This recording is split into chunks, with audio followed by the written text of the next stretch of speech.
podcast land, and welcome to episode 195 of Canadian Patriot Podcast, the number one live podcast in Canada, recorded September 25th, 2019. My name is Gavin.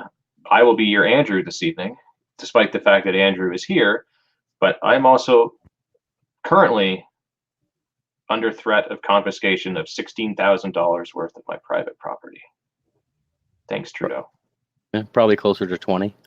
Probably, or more, depending on exactly what they mean by assault-style weapon. But yeah, a lot. Yeah, what I'm willing to admit to. Yeah.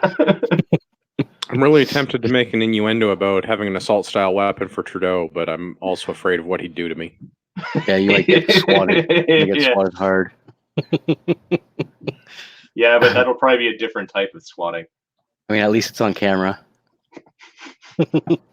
This is my rifle. This is my gun. This Don't one's for tase me, fighting. bro. This one's for the government. Yeah. Something like that. My name is Andrew. I'm a recovering libertarian, competitive shooter, and a firearms instructor at Ragnarok Tactical, and I'll be your Gavin this evening, which means I didn't read the show notes, but I have been drinking. Amazing. I mean, And, people do think we're the same person anyway, so. Oh, you goddamn white guys with beards, you know? Yeah.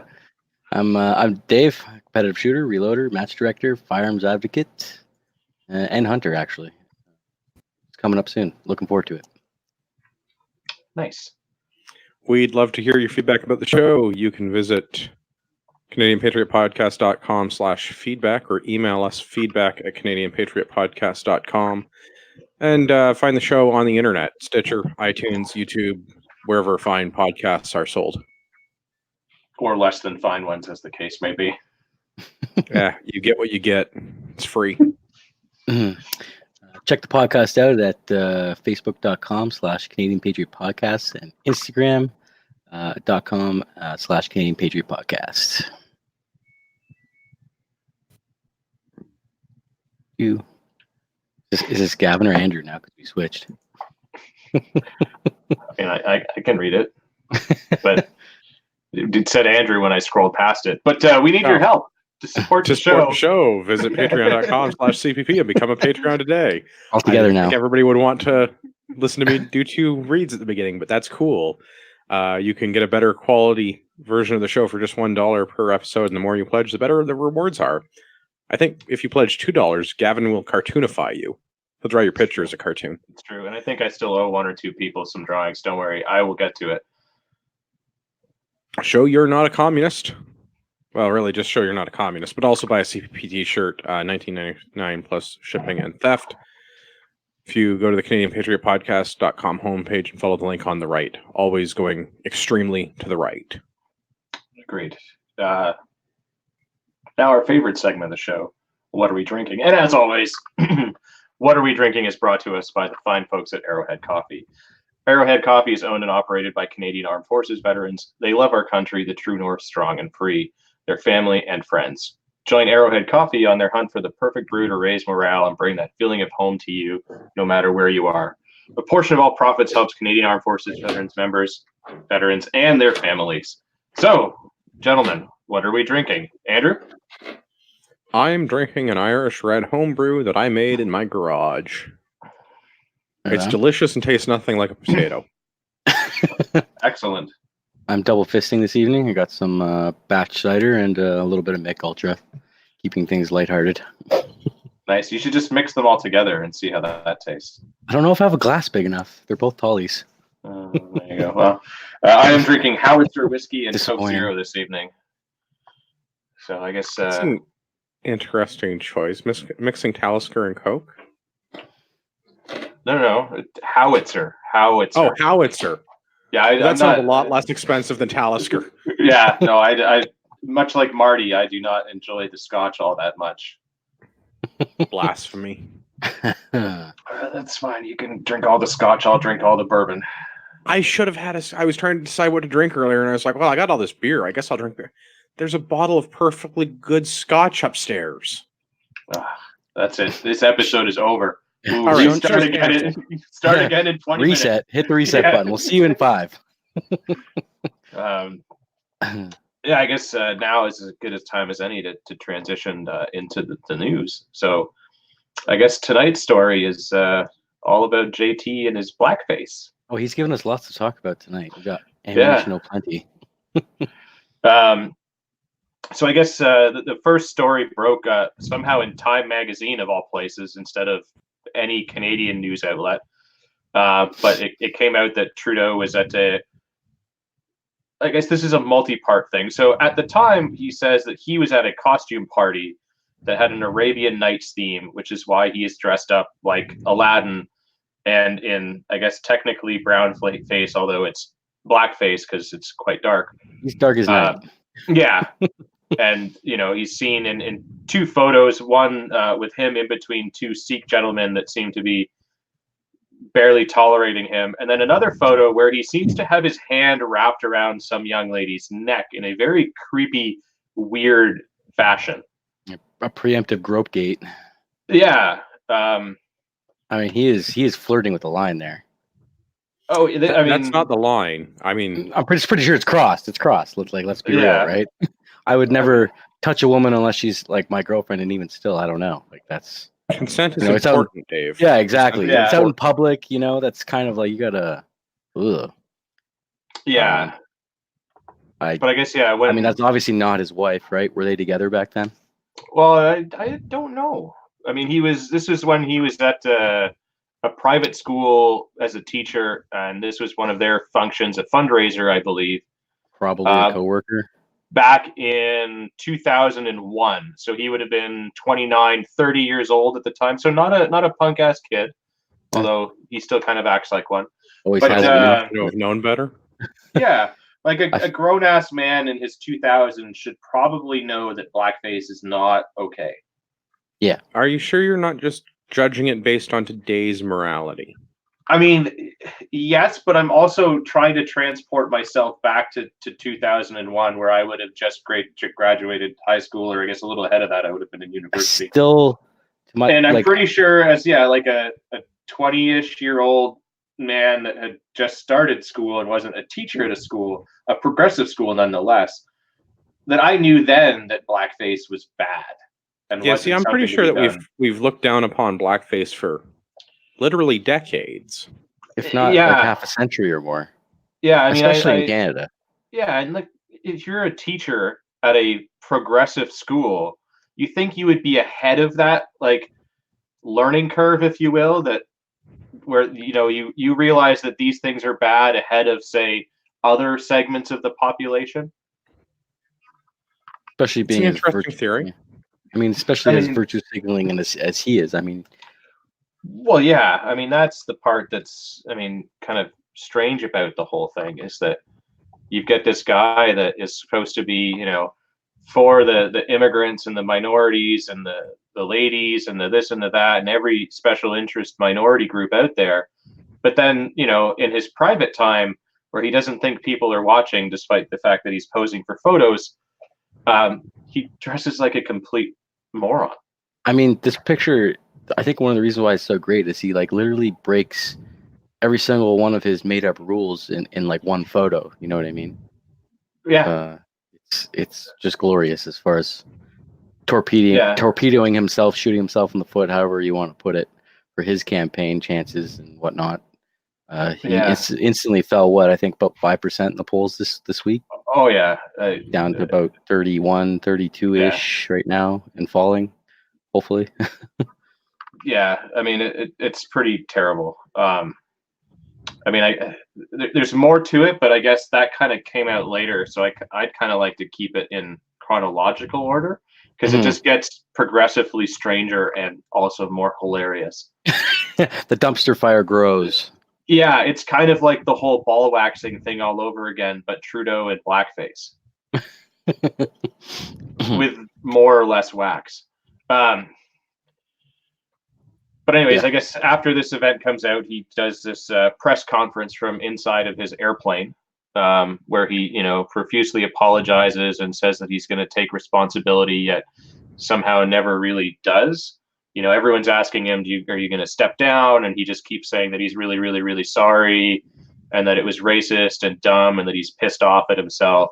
And in this apology speech, he confesses to another incident in which he was at his school talent show and also donned blackface and a ridiculous costume. No. In the interview, he says he wore makeup. Sorry, yes, makeup. He donned makeup and a ridiculous costume and sung the song Deo by Henry Belafonte, I believe, also known as the Banana Boat song. And I've heard misconstrued as being slightly racist, I suppose, if you were to wear an afro wig and dark makeup. And I've heard the costume compared to, like, if you Google Huckleberry Finn and Jim, or Michael Jackson, but the black Michael Jackson, and you put those together and you see who this character Jim in the Huckleberry Finn story is, that it's been compared to that. So also, yeah, not good. And he was specifically asked after he admits to this second incident in his apology if there are any other incidents that he would like to apologize for in advance. He didn't say that there were specifically 2 incidents or that there were no other incidents. If I it almost seems like a setup question. He said that those are the incidents that he regrets and feels sorry for. Mm-hmm. I guess, which is his weird apology. Yeah, his non-apology, I guess. Again, like the Hodgson says, he's just sorry he got caught. But yeah, really, I mean, that to me, that's what this whole apology sounds like. I mean, he has taken no actual accountability for it, or anything else. He's just sort of, I'm sorry, I'm sorry I got caught. Yeah, is what it sounds like. And yes, I did it one other time, maybe. And then immediately following this apology, kind of that next morning, a third incident arises in which he's wearing blackface once again and just making weird, silly faces at the camera. He seems much, much younger in this incident. I would say, probably somewhere between 8 and 12-ish. I'm not really sure. Are you talking about the picture when he's got the white T-shirt on? Yeah. He looks like he's 18 or 18 to 21 in that picture to me. I don't know. I don't know. Hard to say. He still looks like a man-child, so it's really hard to say. But yeah, this is the first incident, if you will, of him being at least on camera doing this, and then the talent show, and then obviously, so they kind of came out in reverse order. Yeah, it's like we're establishing a pattern. A pattern, yeah. Clearly likes doing it. Clearly does not think. Yeah, I mean, wrong. Like if you're in the shooting world and you shoot, groups, you shoot 3 shots because the first one is luck, the second one is coincidence, and then the third one is skill or a pattern. Yeah, or a pattern. Yeah.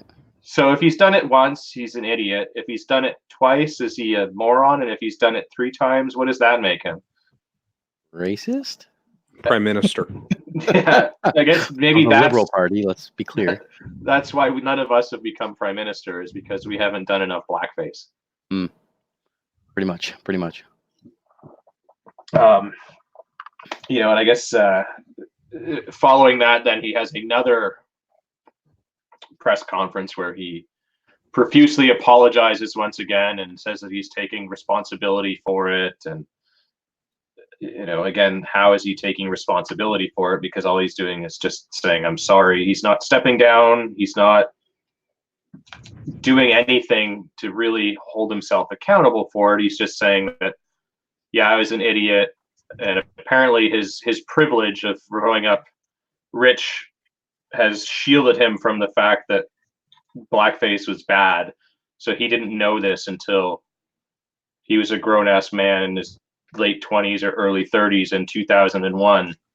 If not, 3 days ago, when he kind of realized that this was bad. And then he blamed it on his privilege, right? And his childhood of privilege. Which is hilarious, because now it's making the left even madder, which is great. Yeah, I grew up rich and powerful, and therefore can't possibly be my fault. Yeah, and white. And therefore, I don't know anything and I shouldn't be held accountable for my actions, despite the fact that there's a brilliant quote from him that, let me pull this up, about being held accountable for your actions in the past.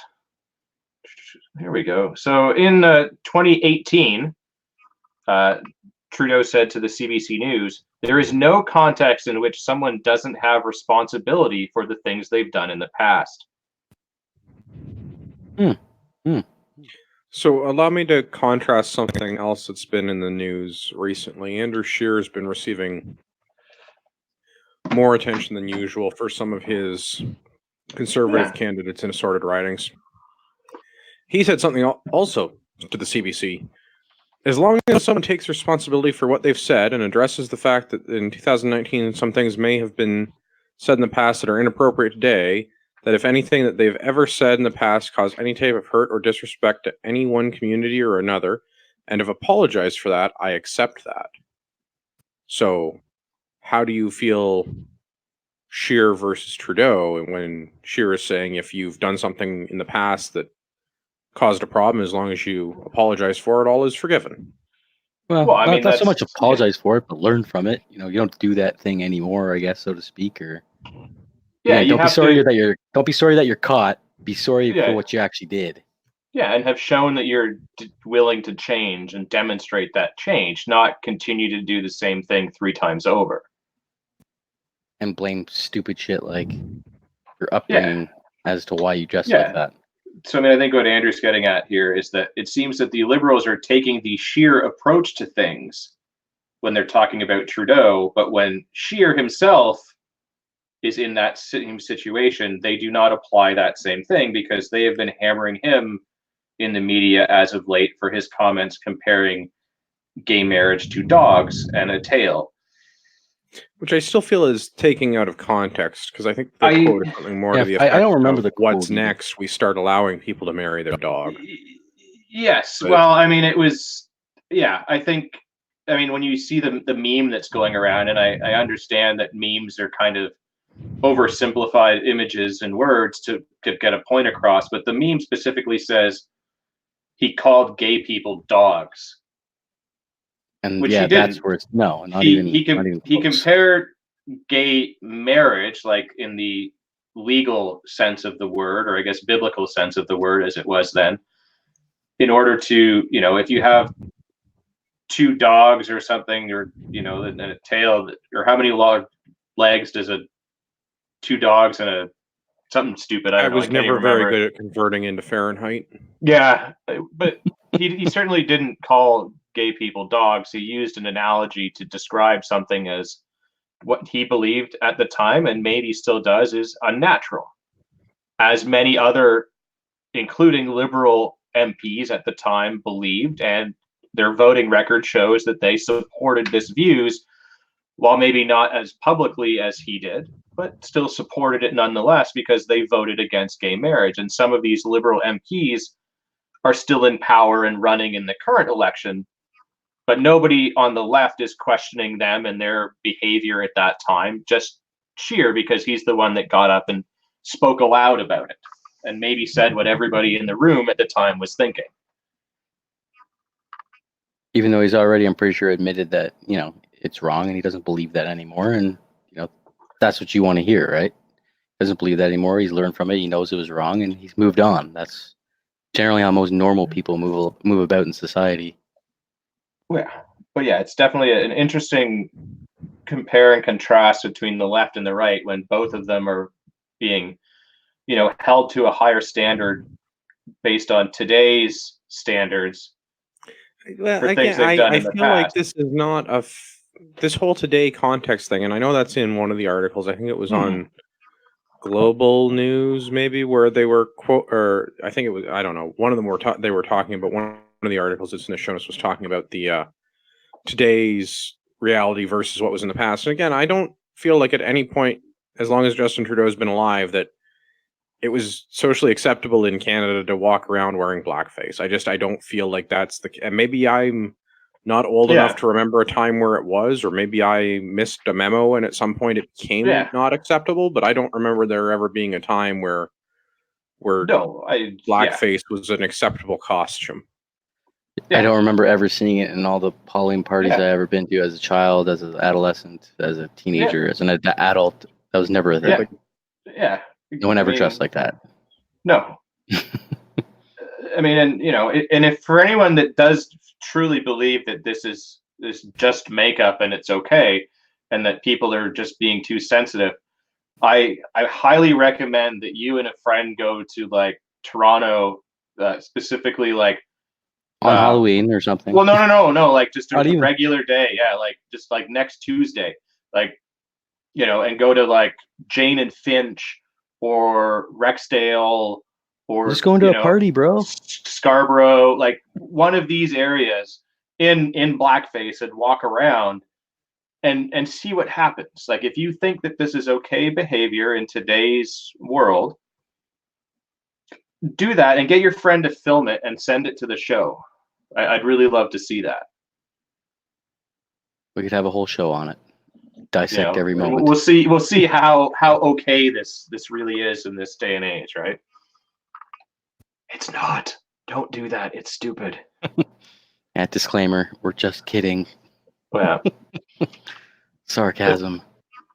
But no, seriously, go and get your friend to do it. It'd be funny. But I guess following this second apology, Trudeau gets in trouble again because he's an idiot and doesn't think, and changes his profile picture to a picture of him sort of smiling and laughing at I guess what appears to be a black teenage boy. I know. I see the earrings. I think female. Girl, I don't know. Anyways, a person of color. It's the photos from behind, and they've got like short hair, so it's hard to tell. But kind of in poor taste to have a photo of you laughing at a black person after you've just been busted 3 times for being in blackface. I was just like, could you be any more fucking obvious, you dumb shit? You would have been better off just leaving it. There was a lot of flack on Twitter about that they changed his profile picture. And look, he even has black friends. Yeah, except I'm laughing at them. They still like him. Yeah, I'm laughing at them now, though. Or we're all laughing at this together. Yeah, it's hilarious. Mostly me at them. Yeah, you kind of really stepped in at that time. Although, and so this is where we're going to kind of bring it all back to the beginning. So that costume party that he went to and dressed up as Aladdin, turns out it wasn't so much a costume party as a black tie event that had an Arabian Nights theme. So that meant that they were belly dancers and like, you see the one girl wearing Arabic food or whatever. Some, like Moroccan music or whatever. So you were supposed to be in a tuxedo. This clown shows up dressed as Aladdin in blackface and is the only person other than like the paid entertainment that is in some sort of costume. Never ever go full blackface unless you're Justin Trudeau. So,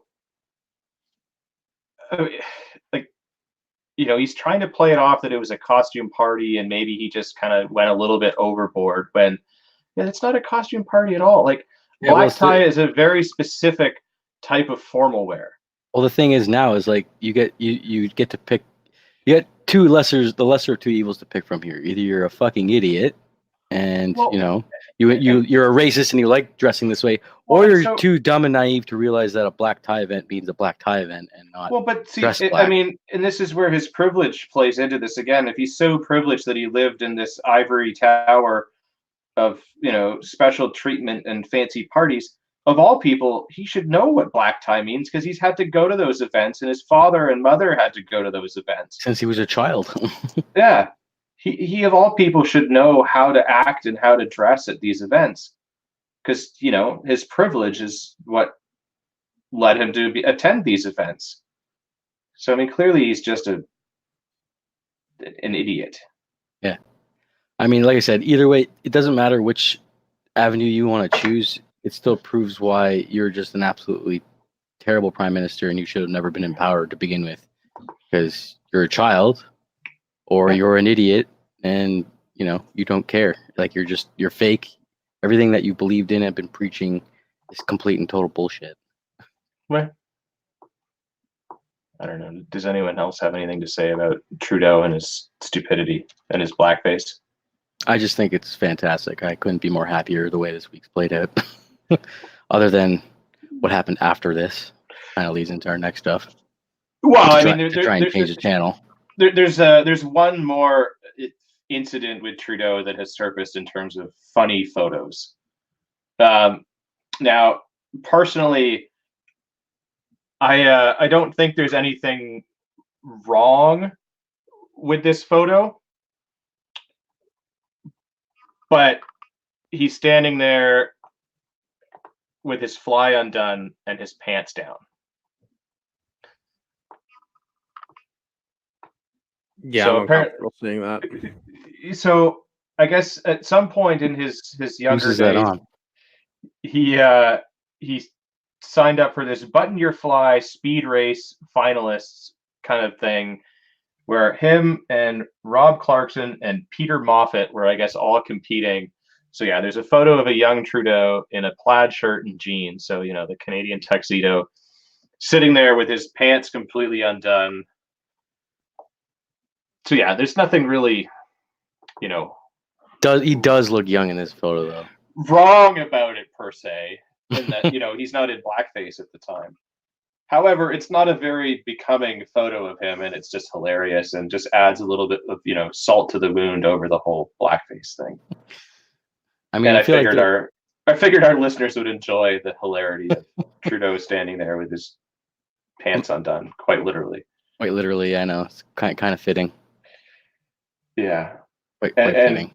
Yeah, and one little last lighthearted jab at Trudeau before we get into why we really actually hate Trudeau. Yeah. Hate's a strong word. I reserve that for people. Fair.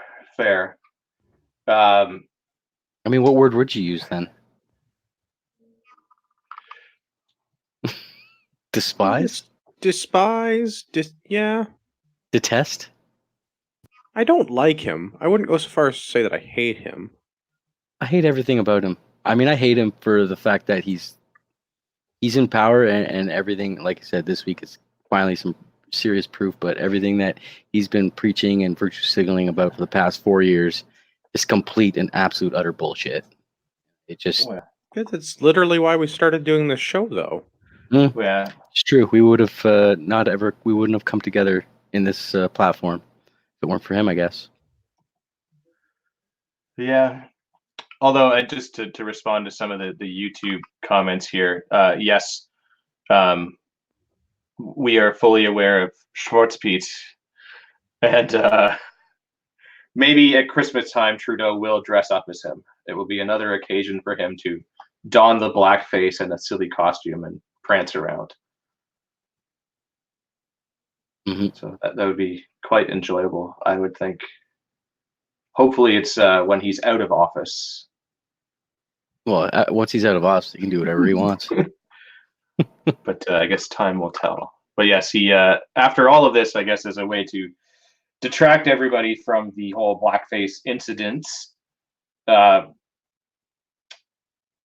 he finally put forth his gun control platform, which he decided to do from the Danforth as a crazy virtue signaling attempt, and had like the wall of diverse liberal MPs behind him to showcase how diverse they are, with Bill Blair smack dab in the middle of it all. And he has come out with his new proposed ban of assault style weapons, which wasn't really clearly defined. Because are you going to mention the part about how they were late to their own press conference? Because that me. I mean, I guess I mean, he was an hour late for his own press conference, but I mean, that's not surprising. At least he showed up to that one, unlike the 2 debates that he's not shown up to. But yeah, an hour late. Scared. his own press conference that he scheduled. But then, it was a lot of virtue signaling and going on about banning assault style firearms, weapons. Weapons is the word he uses because nobody else uses that except when you're talking bad about firearms. And that he's not trying to stifle hunters or anything like that. However, hunters and sport shooters do not need assault style weapons, so we're going to ban those. So can we just jump into the platform and talk? Yeah, about I was just pulling that up. points? Yeah, because this is like a load of shite. Oh God, it's like, where do you start with this bullshit? It's hard, Yeah. Well, let's start at the beginning. All right, it's a good call. We will ban all military-style assault rifles, including the AR-15. But what exactly is that? Well, let's try and unpack that. What is a military-style assault rifle? Also, what is an assault rifle? That's not clearly defined in the criminal code. Also, does the AR-15 meet any definition of being an assault rifle? Not according to the U.S. military, but hey, what do I know? Yeah. Yeah, I mean, if you do use there is no legal definition, but if the generally accepted definition, it's a rifle that's got a removable magazine, an intermediate cartridge, and select fire. The fun switch. Yeah. For all the pew-pews. But which the AR-15 is not, and was designed... Never has. It was not originally designed as a select fire firearm, and it was not originally designed as a service rifle for any military. It was designed as a survival rifle and subsequently adopted by the military and modified significantly into the M16 family of rifles. It's a cool-looking coyote gun, basically. At best. Yeah, it's a cool-looking coyote gun. I mean, it has become the Honda Civic or the Lego of the gun world, but... Oh, yeah. There's nothing military about the AR-15. It was not designed as a select fire rifle. It was not designed to be issued on a wide scale to any military. And that's the problem. I mean, semi-automatic rifle. And people think it fires these ginormous bullets when, in fact, the cartridge it uses is tiny. Yeah. I mean, that lady in the States would have you believe it shoots 50 cal bullets, apparently. Yeah, I mean, there are ARs that do, but the traditional AR-15 is chambered in .223 or .556, and that's a varmint caliber. It's designed for small game. Big. Yeah, it's a little tiny bullet. So let's unpack some more of this. So aside from the fact that the AR-15 isn't an assault rifle, what is a military-style assault rifle? Well, I can tell you what they think it is. It's anything black and scary looking. Well, yeah, anything that's got that shoulder thing that goes up and, probably a pistol grip. Yeah, has a front, forward handle. Or is it anything that's semi-automatic? Because that's what Blair would have you believe in his comments relating to this sort of after the fact. Mm-hmm. Well, I feel that's probably the goal. That is likely what they're trying to do, is anything semi-automatic. That makes it military style because it looks like it could be used by a military, whether or not it actually is or isn't. Well, that's why it's military style. And I mean, if you correct me if I'm wrong, this is basically exactly what New Zealand did, right? Anything semi-automatic, right? Well, so let's grab that, because military. New Zealand actually has a definition for their Category E firearms licensees that are able to possess military-style semi-automatic rifles, which is a term, or military-style semi-automatic firearms, which is a term in New Zealand law.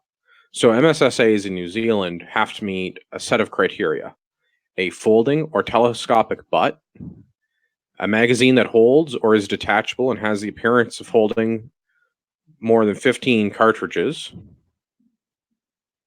magazines that hold 7 or more cartridges and detachable, or have the appearance of holding 10 cartridges if it's center fire, because apparently it matters. So 15 cartridges for rimfire, 7 cartridges for center fire, has a bayonet lug, a pistol grip, and a flash suppressor. Not completely dissimilar from the U.S. assault weapons ban from Clinton administration. What would that be, 1994? Yeah, 1994. So the assault weapons ban in the U.S. in 94 Semi-automatic rifles, which are capable of accepting detachable magazines and 2 or more of the following features. Almost sounds like it's on repeat. Folding or telescoping stock, pistol grip, bayonet mount, flash hider, or a threaded barrel designed to accommodate one, or a grenade launcher. Or a grenade launcher. Where the fuck did that one come from? What the? Where did that one come from? They also define assault semi-automatic pistols and assault semi-automatic shotguns, but we'll ignore those for now in favor of just talking about the rifles. So the New Zealand interpretation of military-style semi-automatic rifles and the U.S. government's 94 assault weapons ban not entirely dissimilar. So it's a semi-automatic rifle with a removable mag and some cosmetic features to make it comfortable for the user. And in the case of America, a grenade launcher for some reason. Or a chainsaw. No. Specifically says grenade launcher. Chainsaw's fully legal, bro. Sweet. So my chainsaw bayonet is good to go. Sweet. Good to go. Well, but the bayonet mount is not. It doesn't say anything about a chainsaw mount. Ooh. Well, there you go. We'll have to rename it. So I feel like this is what they're working towards. If it's got a detachable magazine, and if it's semi-automatic, and it has any of these comfort features like a pistol grip, or a bayonet mount, or a flash hider, or a folding or telescoping stock, because, why would you want possibly to buy a tool that might actually fit the user? I feel like these are probably where we're going with military-style military-style assault rifles. Since, yes, anything could be somebody's first time listening. Let's mention that machine guns in Canada are prohibited and not able to be possessed by your average civilian, even the ones with firearms licenses. The only exception being is if you owned the machine gun before it became a prohibited item. That's right. There's people out there that own machine guns from when it was legal because the government didn't take them away. Do you know how many people use machine guns in crimes every year in Canada? I'll give you a guess. The number starts something like 0.00000. Like, these guns do not get used in crimes. Do you guys know how many AR-15s have been used in crimes in Canada? Legally, none. Well, you can't legally use a gun to commit a crime, but legally obtained AR-15, none. No, any number of AR-15s used in crimes in Canada. Yeah, the answer will amaze you. Click to find out more. There was one AR that was involved in a crime, except that's that the one crime was that AR being stolen. That's what I mean, exactly. Right? That's what I mean. That's the only time that an AR-15 has been involved in a crime in this country, is that it was stolen from somebody who was legally allowed to possess it. Yeah. And I think there may have been like a cop or somebody that lost one at some point too. But there's been a couple that have been misplaced by the police, but that's RCMP. And the military. Cowboys. But whatever. We don't talk about those ones except on this show. So only the cops and military should have assault rifles so that they can lose them. As they have a track record of doing. Yeah. And more than one. Let's just put it that way. Yeah.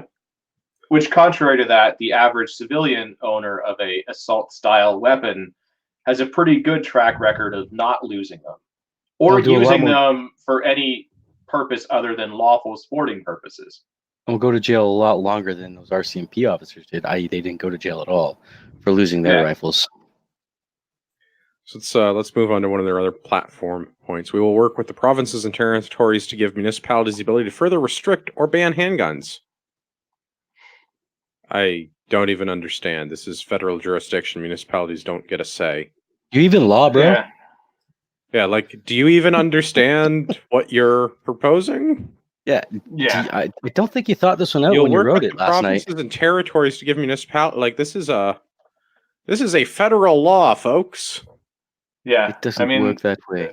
Well, then, so like, if you've got somebody that lives in a city, and that city, Toronto, for example, John Tory decides to ban handguns in Toronto. So, what do all the people in Toronto have to do? Like, you legally can't store your firearms elsewhere at the moment.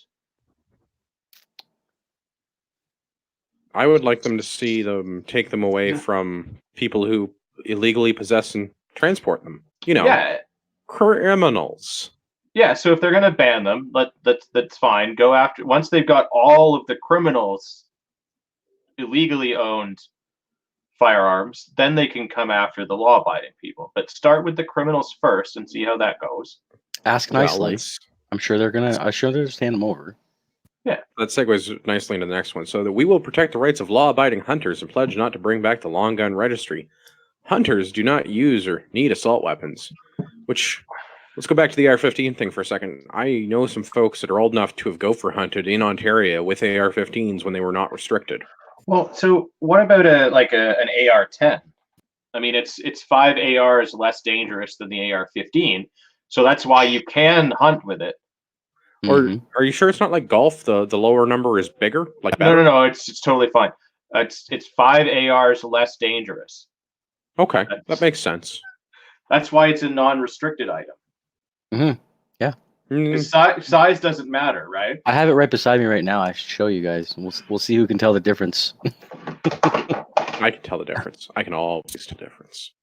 I know you can, but Yeah, one has a slightly larger barrel in diameter. These are the three things that they're gonna. These are their 3 things they're gonna do to crack down on gun crime. Somehow, this is going to impact crime, which I don't even. None of this targets criminals, but okay, sure.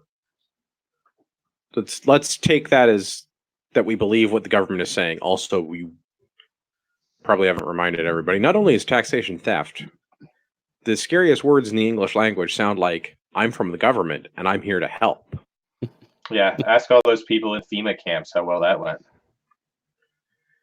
Yeah. So their platform carries on. We will take concrete steps in partnership with our law enforcement agencies to strengthen gun control. And they've got their 3 points. We will prevent people suspected of posing a danger to themselves or others, including their partners or kids, from possessing or acquiring new firearms. I'll take things that are already a law for 1,000, Alex. Yeah, and to the point where it's not even possessing or acquiring new firearms, it's even the ones they currently own.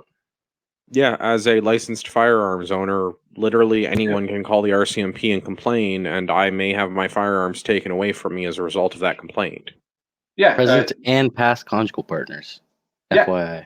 Well, and literally anybody that knows I have a gun license, or as I like to call it, everyone I meet. Or if your neighbor just calls and complains about you in general and they don't know that you have a license, once they run your address, they will know that you have a gun license and that there may be guns at the house. The next one is a little bit weird. We will require that everyone importing ammunition must show proof of a valid firearms license. I don't really understand this one. Yeah, I mean, are that many people purchasing ammo online from the US and it's just shipping here? What you can't do that. That's not. Trust me, I've tried. It doesn't work that way. Yeah, but that's what I'm getting at. Like, so how else is ammunition being imported then? Because if it's already in the country, it's not imported. The only use case that I can see for this, I mean, so like commercial importers, ammunition distributors that are selling to firearms retailers, like I can see. Look, okay, so I want they have a special licensing, things that will upset my wife. I want to import a 53-foot trailer of ammunition and then sell it to people. Right? I'll drive the fucking truck. So I could see that. The other use case I can see is people that are coming to this country legally to participate in sporting activities like hunting or sports shooting. Yeah. You know, people that fill out all the necessary forms with both the ATF or their country of origin. I'm assuming they're coming from the U.S., but I guess they could come from wherever. We did. The Shotgun Nationals were, just this past. Just an FYI. That's just an FYI. You can't take ammo out of the States. They consider that gun smuggling. Yeah, you're not. Well, so there's an exemption for that. So if you're an American coming to Canada to go hunting, you can bring your own ammo into the country presently. Yeah, I'm allowed to bring back the ammo that I brought in, or as much ammo as I brought in I can leave with. Yeah, that is on my form. Yes. But I can't go down there and buy a skid of ammo as we wish to do, or a 50-foot, 3-foot trailer of it and bring it back. That you can't put. You're not going to put that on the form. Unless you can and you can't. Well, as a private citizen, you would have to be a owning commercial importer. Yeah, as long if I'm not owning a business, that's not happening. Yeah, I mean, in either way, like you would have to declare it at the border, and if you did go and happen to be in a state where you could legally purchase ammo as a non-citizen and wanted to bring it home with you, and you declared it because that's what you're supposed to do when you purchase goods abroad, then it would be up to the border agent to check your license as to whether you had one or not. So there's already like checks and balance in place for all of this. The next one is dystopian and frightens me. We will make it harder for illegal weapons to fall into the hands of criminals by further strengthening safe storage laws. How? How could you possibly make it any harder for me to safely store my firearms? My shit's already got to be locked inside of a locked container. Like it goes to them thinking that we're just like leaving our handguns on the street, on the floor, and just losing firearms left, right, and center, and that this is how guns are getting to the criminals. Which is leaving a handgun sitting on the floor, but I mean, I was using. Well, it needs to be cleaned. You just shot it, obviously.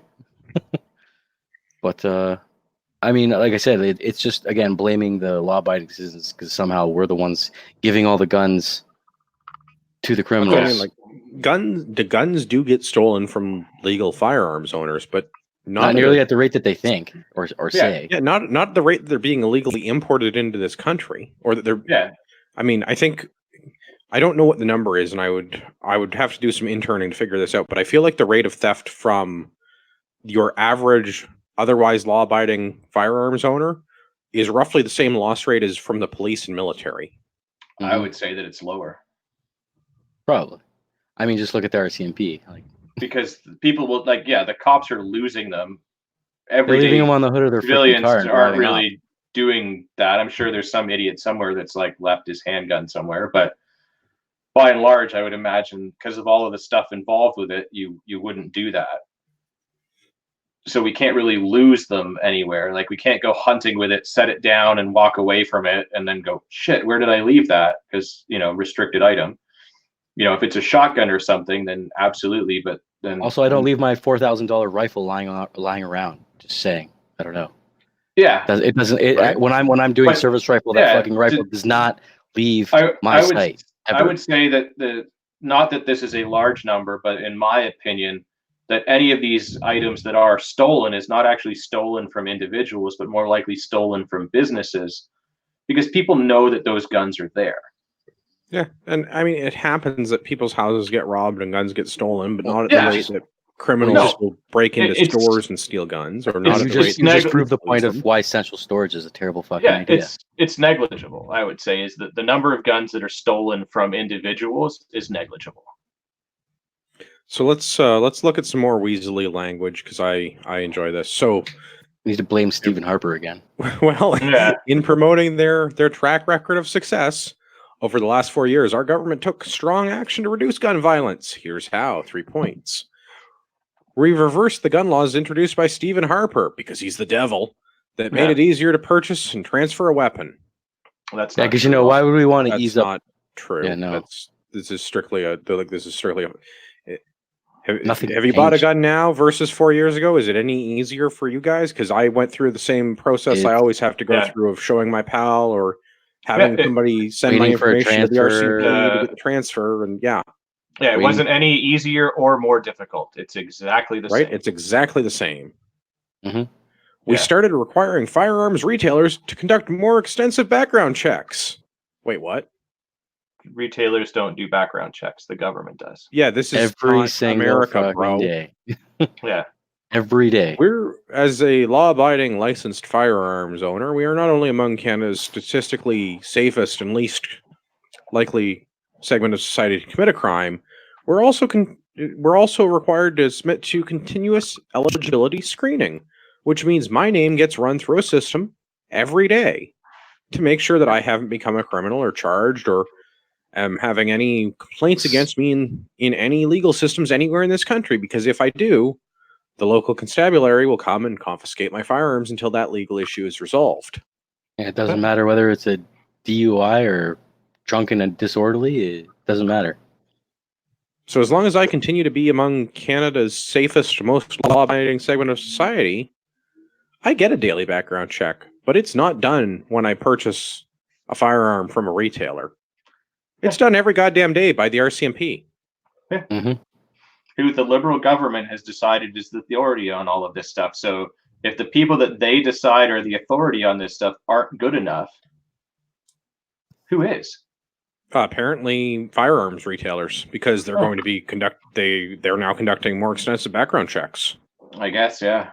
Well, sweet. I feel like whoever wrote this had no idea what the law was.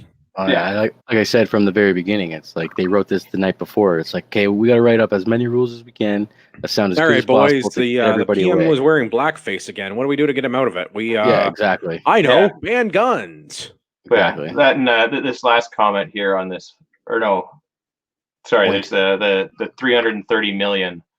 I guess we got to talk about first. Read that one. We gave provinces and territories more resources to combat gun and gang violence by investing nearly $330 million through our comprehensive national guns and gangs strategy. Didn't that number end up turning to like maybe 20 million at best? Yeah, I think we talked about this, and I think it was specifically that Toronto had received $20 million, and that was...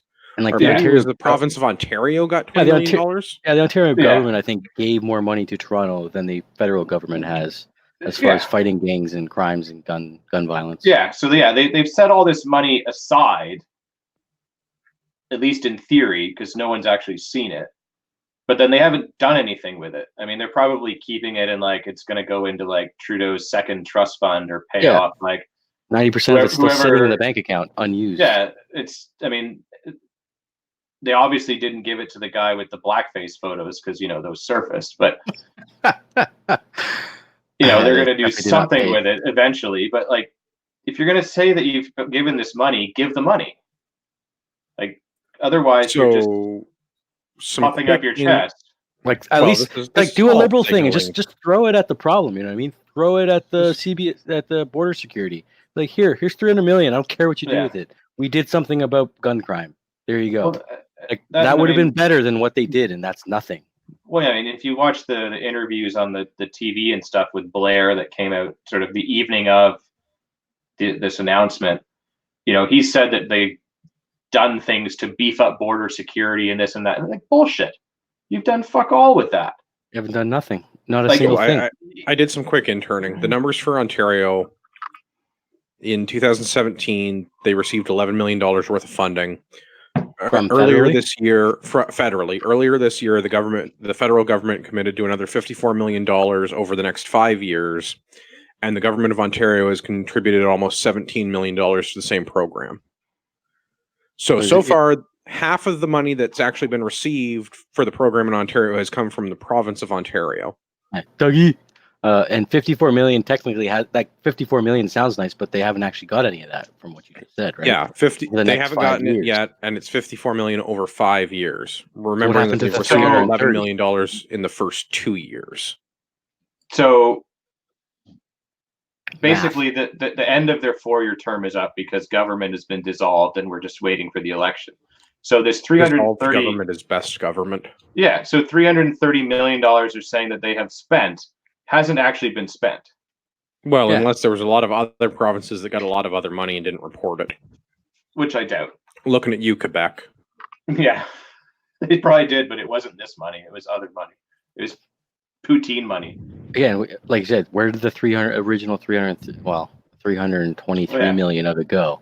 Yeah, none of this is spent. And Blair's job is the Minister of like Public Safety or whatever, and border security. And gangs and organized crime.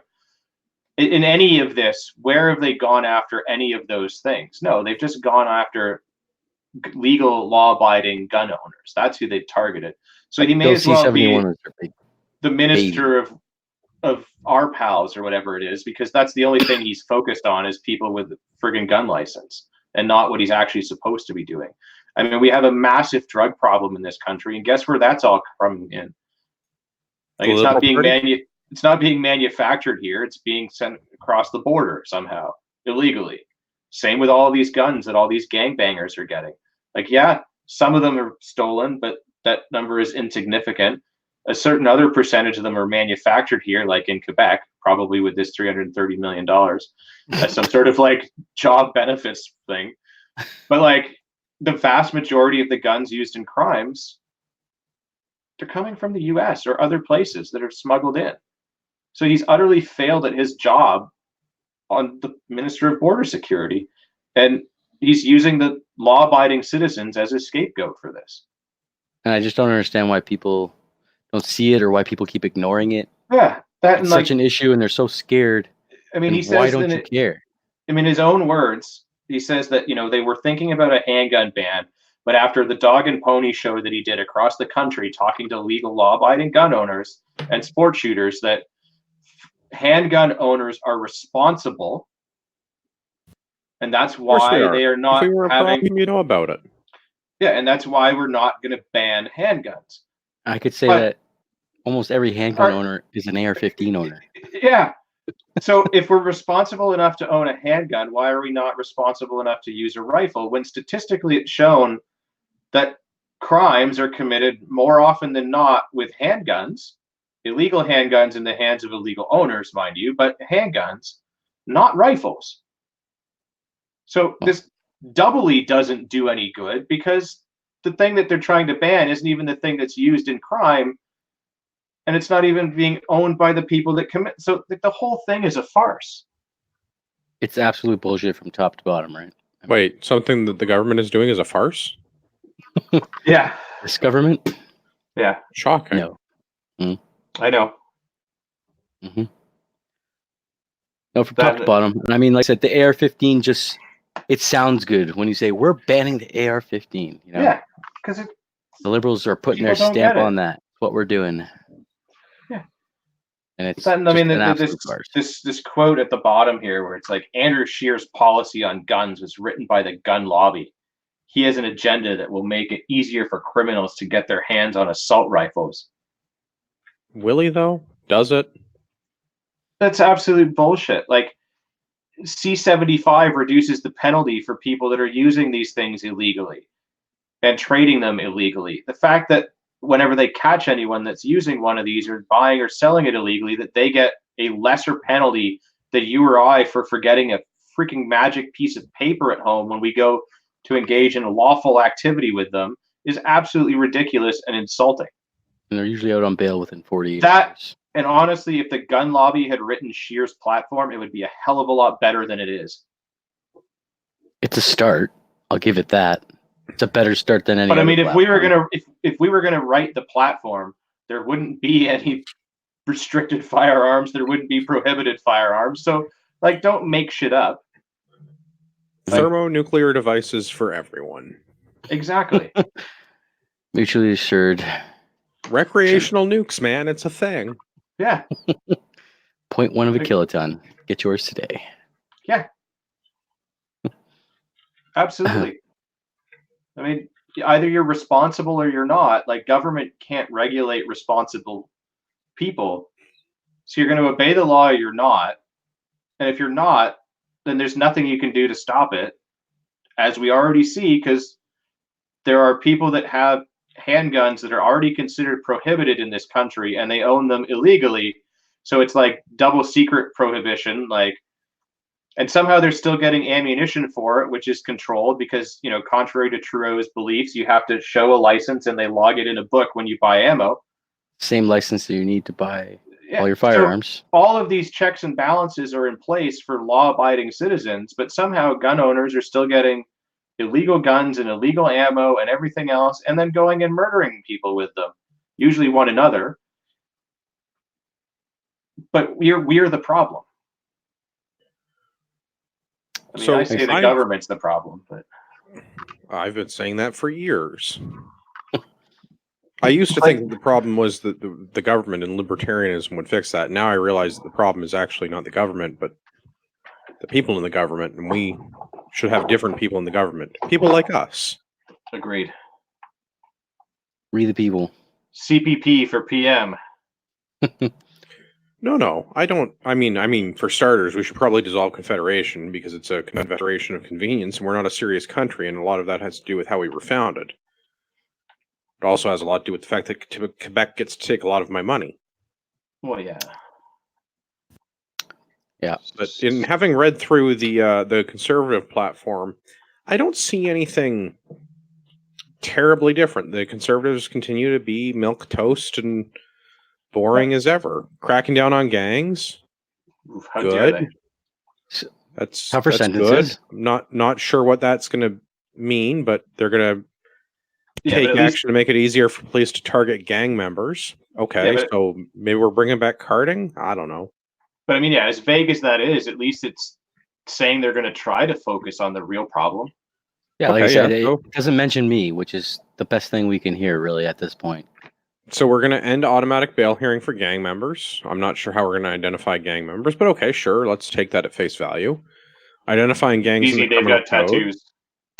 Well, and I mean, part of that, they specifically Not call wrong. it MS-13 and Hell's Angels, and both those dudes are going to have tattoos.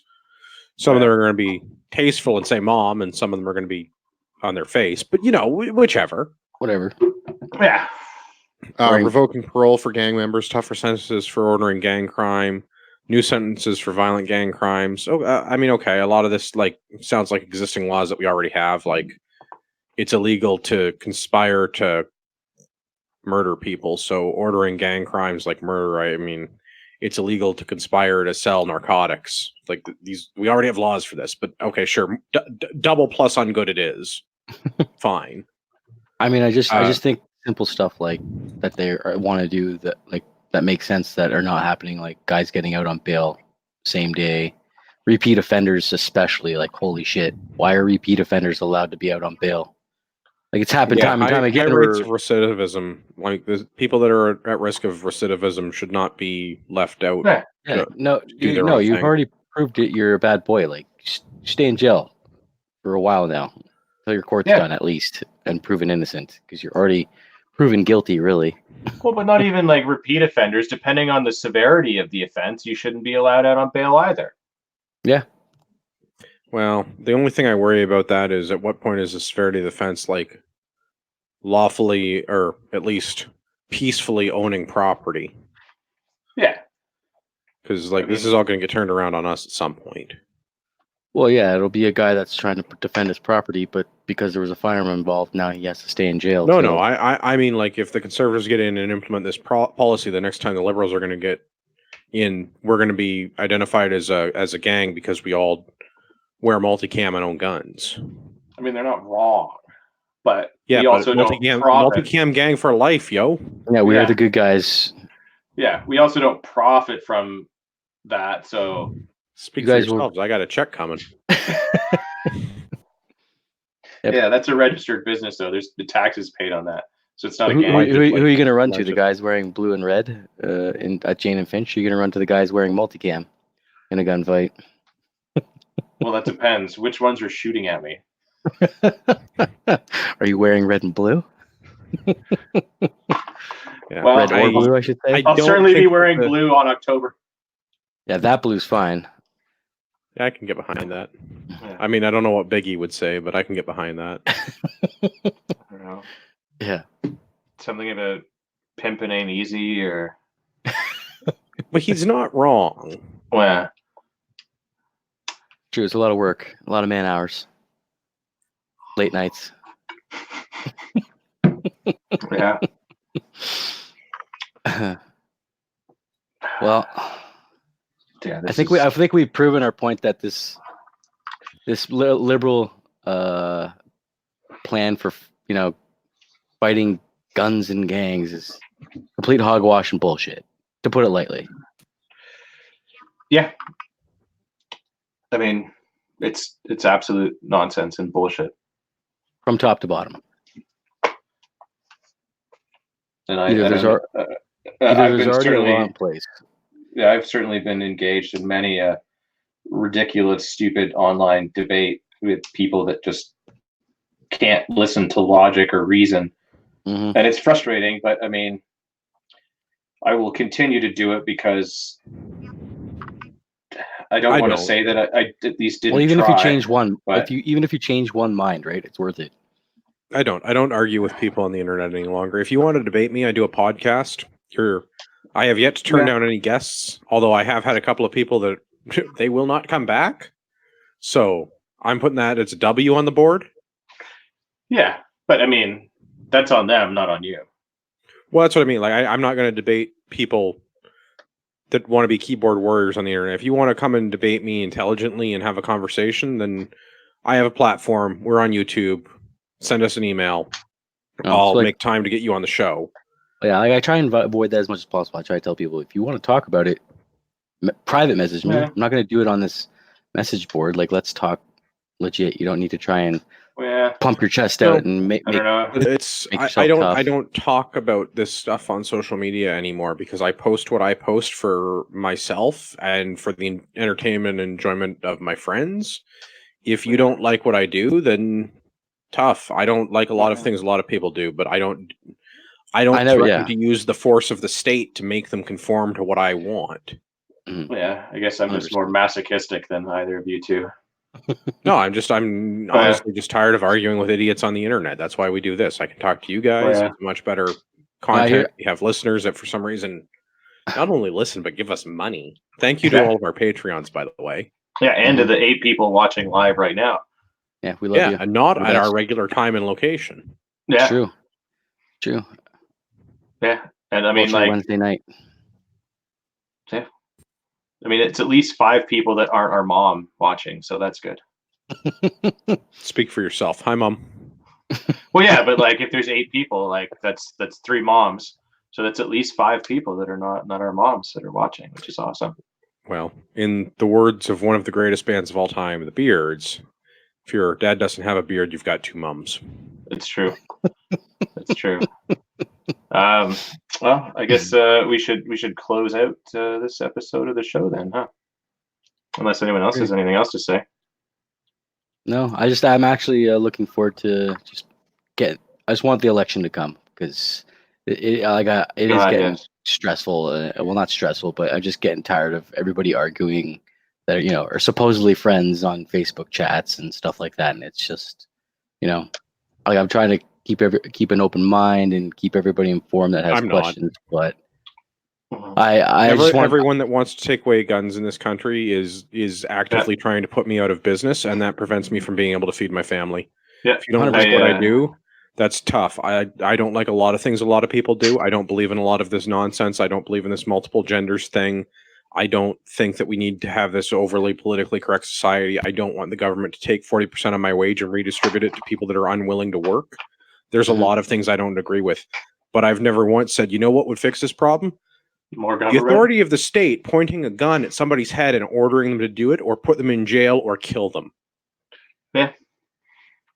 Yeah, I mean, I don't want to be a single issue voter. I think that's dumb and I hate it. I don't want to be a strategic voter either. But this one platform bullet point, like Andrew said, you have to be. Like, I mean, I don't make money off it like maybe you guys do because you guys own a business, but like the firearms and the people that I know in this industry, like this is my life. This is everything that I know.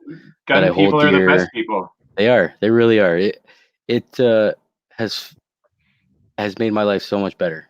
So yeah, couldn't imagine it without it. You know what I mean? Think of over the last 4 years, I'll say that the charitable events that just the 3 of us that have been involved in, and how much money that has been raised.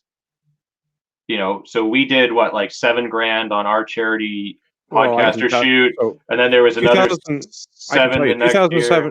2017, we did just under $3,000 for Fuck Cancer. Yeah. The 7th annual podcaster charity shoot, we did $5,800 for Many to One. Yeah. I got to scroll because there's a lot of scores.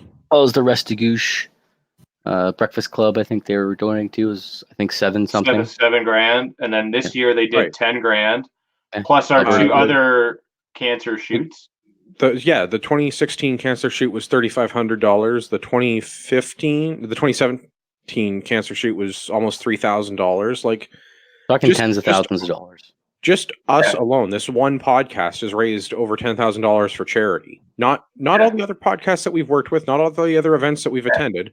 Us personally has generated $10,000 of funds to worthy causes because of our involvement in the firearms industry. This doesn't include all of the dozens of licensed firearms owners that we've provided training to. This doesn't include contracts with the government to train soldiers how to be better marksmen. This doesn't include contracts with local police agencies to ensure that they have the proper equipment to do their job. The amount of people that we touch as a result of being in the firearms industry, this is a multi-billion-dollar industry. We impact millions of Canadians. Yeah, and not a bad touch way like Trudeau groping or holding a lady's neck. Good touch way. Well, yes. It's important to remember that she experienced the elbow tittying differently. Yeah. She experienced it differently. Yeah. But yeah, no, we do so much for, our local communities, even the people that we don't like, because of all the tax dollars that we generate that go to all of the programs that all of the bleeding heart liberals want. We fund that with our business ventures through the taxes and everything that they get. So the firearms industry being a multi-billion-dollar industry, that's a lot of tax dollars that are generated. That's a lot of tax dollars that are generated through the businesses selling stuff and through us buying stuff and buying ammo and attending training classes and all of that fund all of these programs that everyone keeps talking about. 2 to 3 matches a weekend, filling up my gas tank twice in a weekend. Yeah. All the places that we've driven, all the diners that don't want us to come back. Yeah. And all the ones that go, hey, are you those guys that showed up here covered in blood? Yeah, that'll happen. Good times. But yeah. P.S. If you're doing first aid simulation stuff, you should definitely clean off before you go to the bar. Or bring a change of clothes. Learned. Yeah. Otherwise, so you don't look like murderers. Yeah. But yeah, I guess, I don't know, Dave, where can everyone find you on the internet? Check me out at Diesel6223 at Instagram. Give me a follow and also find me on the ORA website as well if you want to come shoot some long distance matches up in Borden. Have a good time. Sweet. Andrew? You should go to RagnarokTactical.ca. If you're listening, use the discount code Patriot at checkout. Save a couple of bucks. Buy some bandages. I'd say buy some tourniquets, but we're very sold out after TACOM. TACOM was good to us. Yeah, TACOM was a good time. We've got some soft T wides left or whatever. We do have some soft T wides. Yeah. We have a fair bit of inventory, but we don't have everything in stock that we normally. So gotta get that resupply going. But discount code Patriot at checkout. Save yourself a couple of bucks. We do $10 flat rate shipping everywhere, always, on everything. I don't have time to do BS. If we don't have it, let me know. We'll get it for you. I guess you can find me on the internet on Instagram at urbex_GTA, or you can find me live and in person on Friday night at Gagnon Sports. I'll be taking the class with Lovey, and then you'll find me again on Saturday taking the low light class with Titan in Madoc. Also coming up, big shout out to the guys at True North Tradecraft and Kennedy Tactical, so Boris and TJ. Check out the little interview thingy I did with them, but they have their Gray Man thing coming up in October. I'll be there, and that's going to be super fun. So yeah, lots of stuff going on for everyone to check out. That, and I'd like to remind everybody, we value your opinion, whatever it may be. Sort of. Yeah, we may ridicule it mercilessly, but we do value it because that gives us content for the show. But please visit CanadianPatriotPodcast.com/feedback or email us at feedback@CanadianPatriotPodcast.com and let us know what you think. Apologies to Rod Giltaka. I mean, we normally do the show on Monday and we had you all scheduled to be here, but then it just didn't work out and then you couldn't make it today. So we're sorry about that. Yeah. That's aside from that, we'd like to remind everybody that you are the True North, strong and free.